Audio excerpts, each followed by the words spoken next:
Terima kasih pemirsa, Anda masih bersama kami. Bang Usman, kita coba mendengarkan dulu pendapat dari pakar hukum tata negara dan pemerintahan daerah yang sudah tersambung lewat saluran telepon, Profesor Juanda. Prof. Juanda, selamat pagi. Selamat pagi, Bung Asman, Pak Rio. Baik, Prof. Juanda, sebagian orang mengatakan ada yang ingin mengganggu pelantikan Presiden Jokowi 20 Oktober nanti. Pertanyaannya adalah, kira-kira apakah memang yang mengganggu ini benar-benar berusaha untuk membatalkan pelantikan, atau seperti apa kalau Anda melihatnya, Prof. Juanda? Ya, jadi begini ya, dalam negara demokrasi harusnya antara pro dan kontra terhadap proses pemilihan dan keterpilihannya Pak Jokowi dan Pak Kiai Ma'ruf itu harusnya sadar bahwa ini adalah sebuah proses demokrasi yang sudah legal dengan mekanisme yang konstitusional. Artinya pemilihan presiden ini sudah dilakukan melalui pemilu yang sah, yang berkeadaban. Kemudian memang kemarin berujung di Mahkamah Konstitusi dan itu sudah diputuskan oleh Mahkamah Konstitusi yang terpilih tetap melalui mekanisme konstitusi kita, yaitu adalah Pak Jokowi Ma'ruf. Dan sudah ditetapkan oleh KPU. Nah, tinggal persoalan pelantikan. Nah, pelantikan tanggal 20, saya kira mohon disadari ini merupakan sebuah mekanisme konstitusional yang memang harus dilakukan oleh bangsa Indonesia melalui nanti MPR yang melakukannya. Saya kira kalau ada pikiran-pikiran yang ingin mengganggu, ya saya kira mohon disadari itu adalah pelanggaran konstitusi dan bertentangan dengan prinsip demokrasi. Itu. Ya. Sebetulnya para pihak yang ingin mencoba menggagalkan atau mengganggu ini kan juga tahu ya aturan ini ya, Prof. Juanda. Tapi kenapa seakan-akan ada juga yang mau mencoba sampai ke batasnya begitu untuk mengetes sistem kita ini, Prof. Juanda? Nah, ini kaitannya persoalan dengan politik ya. Artinya dari aspek politik memang yang tidak suka atau memang katakanlah masih mencoba untuk mengganggu bagaimana nanti supaya pelantikan presiden itu bisa terhalangi atau terhambat.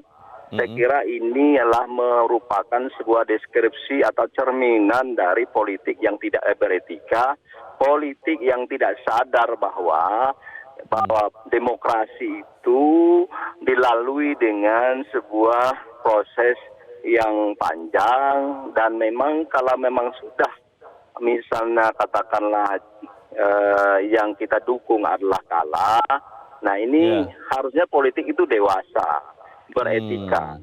Ya, ini kalau memang orang-orang atau pihak-pihak yang diduga ingin mengganggu, saya kira ini bukan adalah demokrasi yang kita harapkan dan demokrasi Pancasila tidak begitu. Ya, walaupun misalnya katakanlah ada yang pro, ada yang kontra. Yang kontra seperti ini, mari berpikirnya dewasa, karena di dalam prinsip demokrasi itu bagaimana persoalan penggantian pemerintahan itu secara beretika, secara demokratis, secara konstitusional. Dan itu sudah dilakukan, jadi jangan diganggu dengan hal-hal yang tidak inkonstitusional atau tidak konstitusional. Tunggu nanti 5 tahun. Dan ini kita beri kesempatan kepada Pak Jokowi Ma'ruf membuktikan bahwa visi janji di kampanye itu saya kira sebagai bangsa dan orang-orang dewasa dalam bernegara, saya kira itu yang perlu kita nantikan. Baik, kita harapkan itu juga disepakati oleh semua anak bangsa. Prof. Juanda, terima kasih sudah mencerahkan kami pagi ini. Selamat pagi. Terima kasih. Ya. Pertanyaannya itu, Bang Usman, kalau kemudian ada orang yang berusaha mengganggu pelantikan, apakah memang sebegitu naifnya untuk berharap kemudian pelantikan ini batal atau digagalkan atau seperti apa? Saya kira tidak mungkin ada sebuah mekanisme ataupun cara untuk menggagalkan pelantikan. ya baik secara konstitusional maupun inkonstitusional. Kalau ada yang berpikir tekanan massa Bang seperti yang kemarin coba dilakukan? Ya, itu mungkin tarafnya pada tingkat mengganggu saja. Makanya judul kita ya jangan ganggu begitu. Jangan ganggu dalam arti gangguan yang terlalu menghebohkan begitu. Ya, jadi pada tingkat mengganggu. Kalau menggagalkan, saya kira kalau dia inkonstitusional pasti akan ditindak oleh aparat keamanan. Secara konstitusional juga tidak ada jalannya begitu loh. Nah, cuma mengganggu-ganggu ini itu sangat mungkin terjadi dan sudah ada indikasinya begitu. Nah, karena itu gangguan boleh saja dalam arti misalnya protes, unjuk rasa, tetapi yang baik begitu kan, yang sesuai dengan keadaban kita, sesuai dengan peraturan begitu. Nah, kenapa? Karena ya memang ini adalah salah satu mekanisme konstitusional juga. Satu itu ya, kedua juga ini kan akan disorot oleh dunia internasional. Akan dihadiri oleh berbagai perwakilan negara-negara sahabat begitu kan. Nah, ini akan menjadi sorotan kalau ternyata ada gangguan-gangguan yang luar biasa begitu di luar kepantasan, maka ini akan menjadi sorotan bahwa demokrasi di Indonesia itu menurun, bisa saja seperti itu. Nah, karena dua hal itu saya kira ya gangguan mestinya tidak ada. Pertanyaannya adalah seberapa kuat atau seberapa besar potensi gangguan itu sampai kemudian kalau kita melihat kan Ketua DPR Puan Maharani pun sampai khusus menyatakan hal ini. Petugas-petugas keamanan juga khusus menyatakan hal ini. Berarti ini sangat serius, Bang? Ya, sangat serius ya, sangat serius. Kalau tidak mereka tidak akan bicara. Ketua MPR juga bicara seperti itu. Nah, MPR kalau tidak salah hari ini juga akan berdiskusi atau apalah namanya dengan pendapat dengan Kapolri, dengan Panglima TNI. Kelihatannya juga yang akan dibicarakan adalah perihal pengamanan, pelantikan begitu.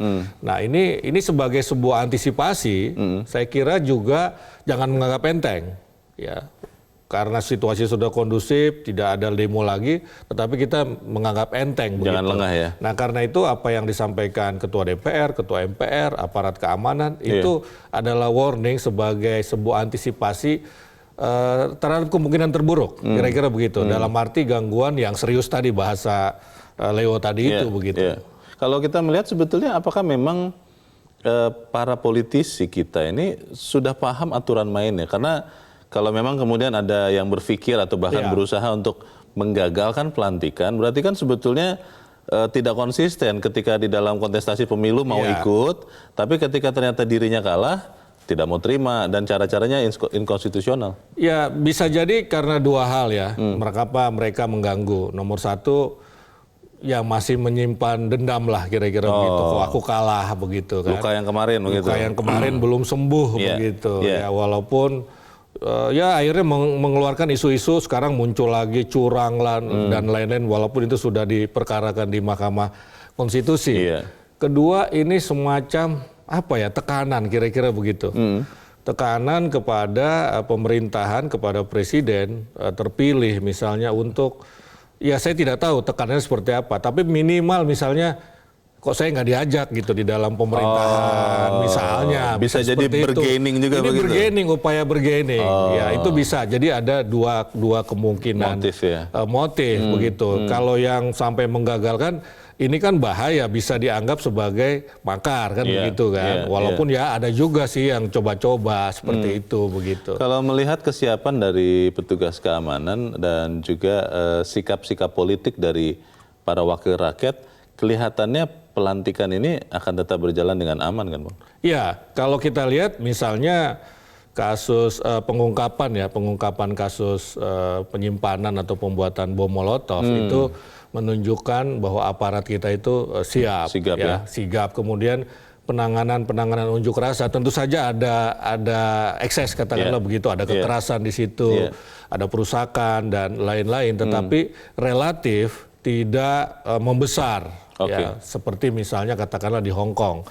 Itu artinya antisipasi dari aparat keamanan sudah bagus. Kemudian dari sisi antisipasi politik ya, ketika Ketua DPR bicara, Ketua MPR bicara, kemudian Pak Muldoko sebagai bagian dari kabinet atau pemerintahan itu bicara, itu juga saya kira respons atau antisipasi yang cukup baik. Nah, tinggal lagi bagaimana ini ya betul-betul terus sampai pelantikan dan setelah pelantikan begitu. Pertanyaannya adalah apakah memang benar setiap kali kontestasi politik kan semua pihak mengatakan kami siap menang, kami siap kalah. Iya, betul. Tapi sering terjadi itu hanya berhenti di ucapan, di bibir. Apakah memang kemudian bangsa kita menjadi bangsa yang tidak kesatria? Kita akan bahas di bagian berikut dan pemirsa tetap bersama kami, Editorial Media Indonesia segera kembali. Terima kasih pemirsa Anda masih bersama kami. Bang Usman, sebelum kita lanjutkan diskusi, kita coba dengarkan dulu pendapat dari pemirsa Metro TV. Kita sudah terhubung dengan pemirsa Metro TV di Mataram, Nusa Tenggara Barat. Ada Pak Bion Hidayat. Pak Bion, selamat pagi Pak. Selamat pagi Mas Leo. Selamat pagi Pak Bion. Bagaimana Pak pendapat Anda Pak? Jangan ganggu pelantikan ini Pak Bion. Baik, makasih Mas Leo. Selamat pagi Metro Indonesia. Ya.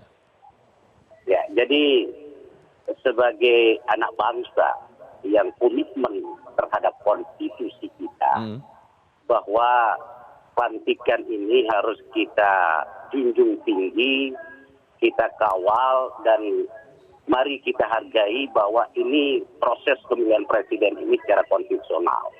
Dan jangan dihalangi dengan persoalan-persoalan adanya aksi gerakan adik-adik kami yang sekarang menjadi aktivis. Dalam hal ini kita sepakat bahwa demo bukan sebagai alergi politik, tapi kawan-kawan gerakan, khususnya adik-adik saya mahasiswa yang sekarang, dia tidak pernah berpikir tentang adanya penggagalan pelantikan atau tidak mendukung pemilihan konstitusi. Tapi sederhana kalau saya Mas Leo, Presiden Jokowi segera menampung terhadap aspirasi teman-teman gerakan adik-adik saya sekarang ini dalam konteks tuntutan mereka. Itu satu. Lalu yang kedua, Presiden Jokowi setelah dilantik ada dua hal penting kenegaraan yang harus segera dieksekusi. Pertama adalah menyusun kabinet. Menyusun kabinet, sebentar dulu Mas Yo, supaya kita sama rakyat Indonesia mendengar. Singkat padat saja Pak Bion, silakan Pak. Ya.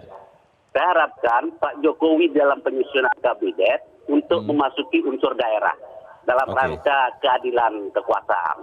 Lalu yang kedua, persoalan ekonomi kerakyatan yang sangat mendasar sekali di Republik kita. Sehingga tidak muncul gerakan-gerakan separatis dan lain sebagainya di seluruh Indonesia tentunya. Keadilan ekonomi yang terpenting. Mungkin itu Mas Lo ya. Saya prinsipnya mendukung terhadap proses pelantikan. Terima kasih. Terima kasih Pak Bion Hidayat di Mataram, Nusa Tenggara Barat. Selamat pagi Pak. Di belakang Pak Bion ada Pak Bambang Saptono di Surakarta, Jawa Tengah. Pak Bambang, selamat pagi Pak. Ya, selamat pagi Metro TV, selamat pagi Indonesia. Selamat pagi, silakan Pak Bambang. Jangan ganggu pelantikan. Pilpres 2019 adalah kehendak konstitusi di mana secara demokratis rakyat Indonesia telah memilih secara langsung dan memberikan mandat kepada Bapak Jokowi dan Kiai Ma'ruf sebagai Presiden dan Wakil Presiden 2019-2024. Oleh karenanya, kita semua bangsa Indonesia, termasuk pendukung Jokowi maupun pendukung Prabowo, memiliki tanggung jawab yang sama di dalam mensukseskan pelantikan Presiden dan Wakil Presiden besok Minggu 20 Oktober 2019. Sehingga apa Mas? Siapapun dan dari manapun yang berusaha untuk menggagalkan pelantikan Presiden dan Wakil Presiden adalah tindakan inkonstitusional, yaitu kejahatan melawan negara. Yang mana ini pantas untuk ditumpas oleh TNI Polri yang didukung penuh oleh rakyat. Kita semua tahu bahwa ancaman penggagalan pelantikan Presiden dan Wakil Presiden ini sudah ada. Baik yang secara terang-terangan maupun yang secara tersembunyi. Kita perlu mewaspadai bahwa kerusuhan di Wamena, Papua, kebakaran hutan di Sumatera, Kalimantan, demonstrasi mahasiswa, itu sangat rawan diboncengi oleh penumpang gelap yang memiliki agenda untuk menggagalkan pelantikan Presiden. Nah, oleh karena itu sekali lagi, bahwa sukses pelantikan Presiden dan Wakil Presiden pada 20 Oktober 2019 adalah merupakan sukses kita semua seluruh bangsa Indonesia. Terima kasih. Terima kasih Pak Bambang Saptono di Surakarta, Jawa Tengah. Di belakang Pak Bambang ada Pak Edward di Curup, Bengkulu. Pak Edward, selamat pagi Pak. Selamat pagi Bung Leonard, selamat pagi Bung Usman. Selamat pagi, pagi Pak. media Indonesia.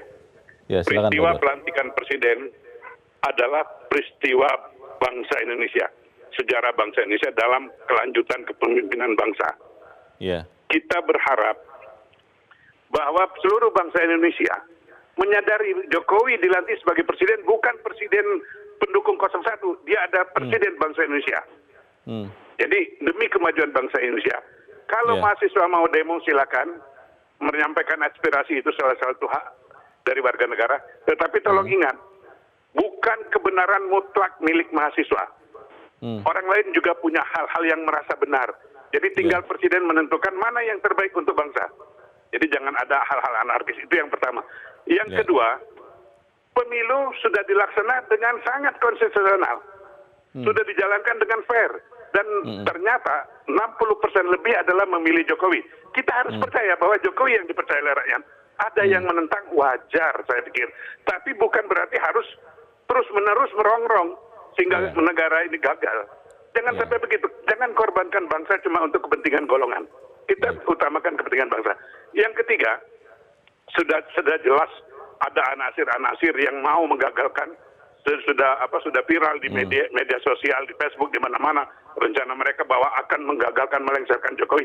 Tolong dalam hal ini kita harapkan para penegak hukum bertindak tegas dan terukur sesuai undang-undang terhadap mereka-mereka ini yang akan mengacaukan bangsa. Jangan korbankan bangsa ini cuma untuk kepentingan golongan dan pribadi. Kita berharap kita bisa lebih maju, lebih baik di masa yang akan datang. Makasih. Baik.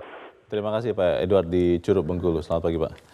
Para pemirsa mengatakan penggagalan itu melawan, bahkan tadi Pak Bambang Saptono, Bang Usman mengatakan itu tindakan melawan negara. Bagaimana Pak? Ya, kejahatan terhadap Kejahatan negara, terhadap artinya negara. makar itu. Ya, saya kira betul sekali itu. Jadi aparat keamanan jangan tunggu dulu terjadi perbuatan sebetulnya ketika ada indikasi, dalam arti perbuatan awal begitu ya. Kalau dalam pikiran ya kita tidak bisa juga memperkarakan itu begitu kan.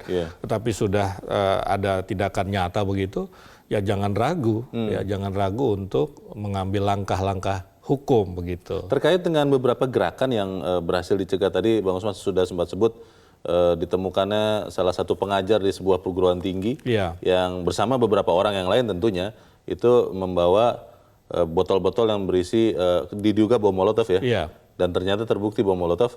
Itu ada loh Bang, banyak sekali yang mengatakan bahwa dalam posisi membela orang-orang ini itu bukan seperti itu. Nah, pertanyaannya adalah kesadaran bahwa kita ini satu bangsa harus mengamankan bangsa ini terlepas dari pilihan politik masing-masing. Itu apa memang kita tidak punya atau seperti apa? Iya, saya juga heran begitu kan dengan ada suara-suara yang membela dalam arti ini rekayasa polisi begitu. Padahal polisi sudah begitu transparan memperlihatkan, bahkan ada media yang sudah mewawancarai tersangka dan tersangka memang betul-betul mengaku ya bahwa dia misalnya rumahnya dijadikan tempat penyimpanan, dia kemudian ditemui atau bertemu dengan seorang purnawirawan jenderal misalnya, dan tujuannya adalah mengacaukan ibu kota, udah terpetakan ini dari jalan apa kemana di permukiman seperti apa, itu kan sudah jelas, tetapi masih ada yang berpikiran ini rekayasa polisi. Ini saya kira saya nggak tahu apa bahasanya ya, mungkin ya tadi dendam itu mungkin belum luka kalah itu belum terhapus benar begitu. Jadi yang kita perlukan adalah ya kebesaran jiwa, ya kebesaran jiwa mereka semua. Kembali lagi soal kebesaran jiwa, nanti di bagian terakhir saya akan bertanya soal siap menang siap kalah itu Bang. Bagaimana sebetulnya sikap itu benar-benar dijalankan, tapi kita harus jeda dahulu dan pemirsa tetap bersama kami. Editorial Media Indonesia segera kembali. Terima kasih pemirsa, Anda masih bersama kami. Kita di bagian akhir dari diskusi kita pagi ini. Bang Usman, pertanyaan pertama saya adalah kalau memang masih ada yang mau coba menggagalkan atau mengganggu pelantikan, penegak hukum seperti apa? Apakah boleh untuk melawannya dengan segenap kelengkapan yang dimiliki, atau memang harus berhati-hati karena masalah HAM itu bagaimana? Betul. Jadi tadi bahasa Pak Edward, Iya. ya tegas tapi terukur, kira-kira seperti itu. Nah, urusan HAM saya kira ini harus kita pisahkan antara penegakan hukum dengan penegakan HAM. Sejauh dalam proses penegakan hukum itu tidak terjadi pelanggaran, saya kira tidak masalah, dan Komnas HAM saya kira akan memaklumi, katakanlah seperti itu. Ya, Komnas HAM akan membiarkan begitu, karena ongkosnya itu terhadap hak asasi manusia yang lebih besar itu bisa saja terjadi kalau itu dibiarkan begitu loh. Nah, jadi saya kira betul Pak Edward tegas terukur. Artinya juga mungkin prinsip kehati-hatian perlu dijaga oleh polisi, oleh aparat keamanan. Sejauh ini mereka tunjukkan kan? Iya, tetapi jangan terkesan membiarkan. Ya, jangan ada kesan takut. Ya, karena berhubungan, katakanlah misalnya tadi Pak tersangka Pak Basit misalnya bilang ada seorang jenderal yang jangan takut, dan memang jenderal itu pernah ditangkap juga kalau oleh polisi dijadikan tersangka begitu kan. Jadi polisi tidak takut pada dasarnya, cuma karena ada jaminan dari TNI waktu itu kemudian apa namanya istilahnya tahanan luar atau apalah namanya begitu kan. Nah, jadi saya kira kalau ada indikasi lagi ya untuk apa takut? Karena kan sejauh ini rakyat pasti mendukung itu. Lihat tadi penelpon semua mendukung. Sejauh ini kan kita mendengar ada rencana kelompok mahasiswa Bang yang tetap mau melaksanakan unjuk rasa di saat hari pelantikan, katanya begitu ya. Tidak tahu nanti bagaimana. Nah, beberapa pemirsa tadi kan mengatakan bahwa hati-hati dengan penunggang-penunggang. Mungkin mahasiswa bilang kami tidak akan bisa ditunggangi, tapi ketika sudah ada kumpulan massa begitu, bagaimana bisa memastikan bahwa tidak ada massa lain yang ikut masuk begitu kan? Iya, jadi kita percaya dengan gerakan mahasiswa. Ya, kita percaya dengan gerakan mahasiswa adalah gerakan yang murni ingin memperbaiki negara. Soal RUU misalnya begitu, kita percaya. Memang yang kita khawatirkan adalah yang memanfaatkan itu. Saya kira mahasiswa juga tidak boleh bilang bahwa kami tidak bisa ditunggangi begitu. Tetapi yang perlu kita ingatkan bahwa mahasiswa juga harus mengantisipasi. Ya, jangan menganggap enteng ini begitu. Jangan menganggap enteng. Selain itu juga aparat keamanan intelijen dalam hal ini juga harus waspada begitu. Mahasiswa harus waspada, dan saya kira kejadian kemarin itu luar biasa, terutama ketika anak-anak STM ini ikut serta begitu. Ya, ikut serta ini diduga ya itu ada penunggangan terhadap yang menggerakkan. Kenapa mereka begitu garangnya melawan polisi, melempari polisi begitu kan? Ya, jadi dan kemudian ternyata kan ada tersangka, beberapa orang tersangka sampai ada yang mengatakan begitu. Begini Bang Usman, yang murni itu demonstrasi ketika matahari atau hari masih terang. Tapi begitu sudah mulai gelap ya. Itu saya ada di lokasi waktu anak-anak STM itu berunjuk rasa, ya memang tidak masuk akal begitu loh. Kok mereka begitu beringasnya, padahal polisi sudah melakukan langkah-langkah persuasif lewat speaker, pengeras suara begitu, tetapi mereka tetap saja melempari polisi begitu. Kembali ke pertanyaan dari awal tadi Bang, siap menang siap kalah. Ternyata kalau kita melihat kan masih banyak atau adalah orang yang masih hanya bicara saja begitu, tapi sikapnya, posisinya sampai sekarang masih tetap belum menunjukkan sifat kesatrianya. Itu bagaimana Bang? Iya, itu dia yang kita lihat di kalangan politisi kita begitu. Itu belum muncul kesadaran itu ya. Karena mungkin demokrasi kita belum matang juga ya, kita masih dalam masa transisi. Tapi kalau kita lihat di negara-negara yang sudah matang demokrasinya, bahkan pada kesempatan pertama misalnya Hillary, securang apapun Trump, misalnya begitu, itu sudah terbukti lewat Mueller Report misalnya dan lain-lain investigasi. Tetapi dia dalam kesempatan pertama menelpon Trump mengucapkan selamat. Hillary waktu itu. Dan kemudian juga dalam kontestasi politik yang lain misalnya, itu waktu Obama dituduh macam-macam lah begitu, itu malah lawannya yang mengores, oh nggak begitu Obama misalnya begitu. Nah, kematangan berdemokrasi itu memang belum ada, belum tampak, belum banyak lah di kalangan politisi kita. Dan kita berharap ini jadi pelajaran penting lah begitu. Ya, jadi pelajaran penting bahwa ya siap menang siap kalah itu jangan cuma di panggung depan. ketika disorot media, tetapi di panggung belakang dia bekerja juga untuk menggagalkan atau mengganggu-ganggu pelantikan presiden karena dia kalah dan kemudian tidak dilibatkan dalam pemerintahan ini begitu kan misalnya. Himbauan kita untuk masyarakat, Bang Usman, karena ada sinyalemen bahwa akan ada masa masyarakat juga yang akan datang ke sekitar pelantikan.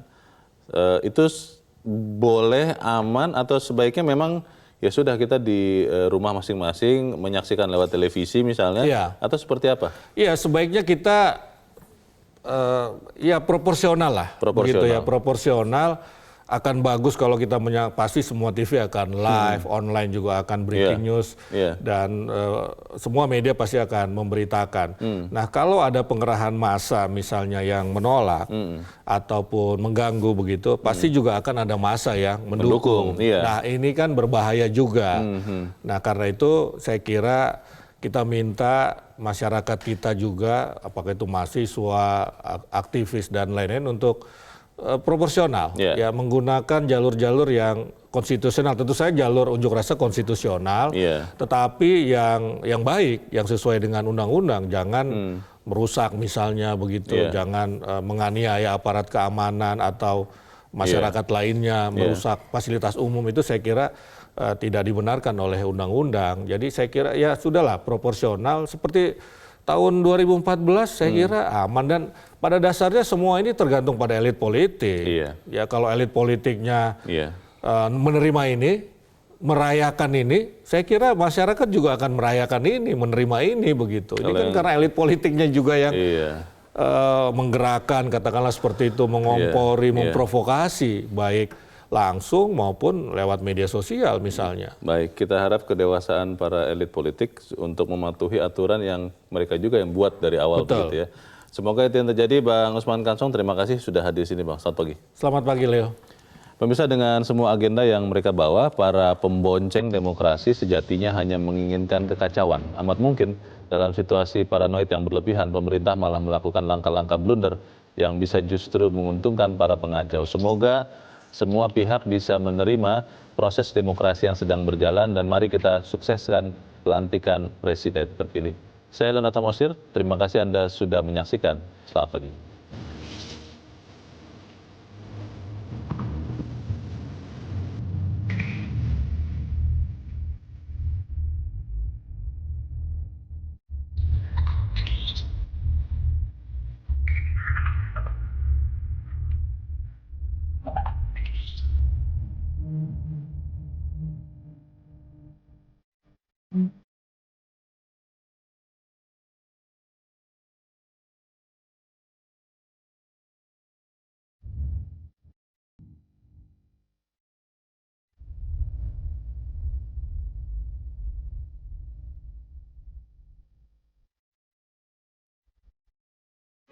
Metro TV, knowledge to elevate.